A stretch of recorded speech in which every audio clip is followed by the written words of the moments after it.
এই বছর চক্রদহের গণেশ জননী মেলায় বিরাট বিরাট নাগরদোলা এসেছে। প্রচুর খেলনার দোকান এসেছে এবছর। চিন্টু, তুই তুই কি কাল আসবি মেলাতে? হ্যাঁ, আমি তো কাল যাব, খুব আনন্দ করব, খুব মজা করব মেলাতে গিয়ে। প্রচুর খেলনা কিনবো, খাবার কিনবো, ফুচকা খাবো, নাগরদোলায় চড়বো। জানিস তো চিন্টু, আমার মামা মামিরা আসবে, ভাই বোনগুলোও আসবে মেলায় ঘুরতে।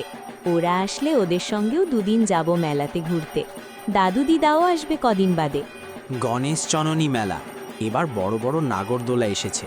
স্কুল থেকে যাবার পথে একদিন মেলাতে ঢুকবো, বন্ধুদের সবার সঙ্গে মেলায় ঘুরতে আসব, তারপর বাড়ির লোকজনদের সঙ্গেও যাব ঘুরতে। ৩৫৭ বছরের পুরনো ঐতিহাসিক পূজা ও মেলা। সকল দর্শনার্থীদের জানাই সাদর আমন্ত্রণ। আমাদের এই মেলা থাকবে ১৫ দিন। মেলায় থাকছে বিভিন্ন রকমের খাবারের দোকান, খেলানোর দোকান, নাগরদোলা। মেলার প্রচার ক্যাসেট চলছে। ৩৫৫৭ বছরের পুরনো ঐতিহাসিক পুজো ও মেলা। সকল দর্শনার্থীদের জানাই সাদর আমন্ত্রণ। আমাদের এই মেলা থাকবে ১৫ দিন। মেলায় থাকছে বিভিন্ন রকমের খাবারের দোকান, খেলানোর দোকান, নাগরদোলা। মেলার প্রচার ক্যাসেট চলছে। মেলা শুরু হয়ে গেল বুঝি। পুজোর সময় সুস্থ সামগ্রী নিয়ে আসা হয়ে গেছে। সবাইকে অনুরোধ করছি, সবাই পুজো মণ্ডপের সামনে চলে আসুন। যারা বুঝে অংশগ্রহণ করতে ইচ্ছুক তারা অতি অবশ্যই পূজা মণ্ডপের সামনে আসুন। বাহ, পুজোর লোক তো পূজা মণ্ডপের সামনে চলে এসে প্রচুর সময়ের মধ্যেই শুরু হবে। ঠাকুর খুব সুন্দর হয়েছে, মনে হচ্ছে জীবন্ত প্রতিমা। ঠাকুরের গায়ের রঙও খুব সুন্দর করেছে। যেই পাল তৈরি করুক, পুজোর জন্য ৪ দিন স্কুল ছুটি দেবে। কি আনন্দ! দেখতে আসবো দিনের বেলা, রাত্রেবেলা মেলায় ঘুরতে আসবো। খুব ভালো হবে, আনন্দ হবে।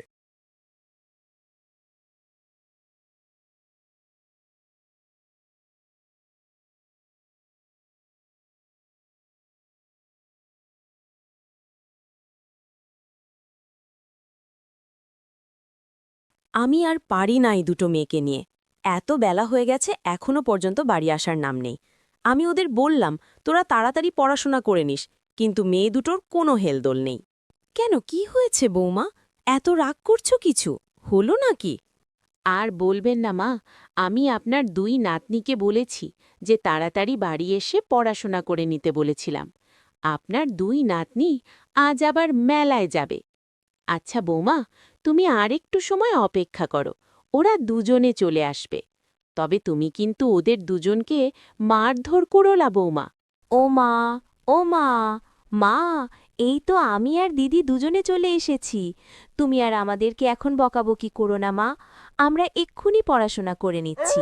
তারপর আমরা সবাই মিলে একসাথে গণেশ জননী পূজা ও মেলায় যাব। দাদু ঠাকুমা, তোমরা দুজনে আমাদের সঙ্গে মেলায় যাবে তো? আমরা সবাই খুব ভালো করে আনন্দ করব, খুব খাব। ওমা, আমি কিন্তু মেলায় গিয়ে বুড়ির চুল খাবো। সেটা আবার কি? ওটা হলো এক রকমের হাওয়াই মিঠাই। এটা খুব ভালো খেতে, তোমাকেও আমি দেব। আমাকে দিতে হবে না, তুই আর দিদি দুজনে মিলে খাবি। পুটি, তুই খুব কথা বলছিস কেন? তাড়াতাড়ি পা চালিয়ে চলো দুজনে। লালি, তুই কি আমাদের সাথে মেলায় যাবি নাকি? ও মা, ওই দেখো লালি আসছে পাশে পাশে। লালি, তুই এত রাস্তা আমাদের সাথে যেতে পারবি তো? লালি, তুই বাড়ি চলে যা বাবা। মা, আমি একটা রান্নাবাটি। ও দাদু, ও ঠাম্মা, তোমরা এতক্ষণ কোথায় ছিলে? আমরা তোদের দুজনকে পুরো রাস্তায় দেখতে পেলাম না যে। দাদু ঠাম্মি, তোমরা দুজনে বুড়ির চুল খাবে? বুড়ির চুল খুব ভালো খেতে, একবার খেয়েই দেখবে তোমরা দুজনে। না না দিদি ভাই দাদু ভাই, আমি আর তোমার ঠাম্মা বুড়ির চুল খাবো না। তোমরা দুজনে খুব মজা করে বুড়ির চুল খেও। আমরা দুজনে বুড়ো মানুষ, আমরা বুড়ির চুল খেয়ে কী করব। তাড়াতাড়ি পা চালিয়ে চলো, যেতে হবে গণেশ জননী মেলায় যেতে হবে। ওখানে আমরা সবাই মিলে খুব আনন্দ করব। ওমা, এই মেলায় যারা খাবার দোকান, সাজার দোকান, থালা বসনের দোকান, পুতুল ও খেলনার দোকান, ছবি ও মেহেন্দির দোকান দিয়েছে, এরা সবাই কোথা থেকে আমাদের এখানে এসেছ? এরা সকলে নানান জায়গা থেকে বেচাকেনা করতে এসছে। দিদি, আমি পুতুল দাদু, ঠাম্মি আমায় আইসক্রিম কিনে দেবে? ওই দোকানটার আইসক্রিম খুব ভালো, আইসক্রিম পাওয়া যায়। দিদি, তুই কি আইসক্রিম খাবি? আমি তো কর্নেটো খাবো। চকোবার আইসক্রিম খাবো বোন।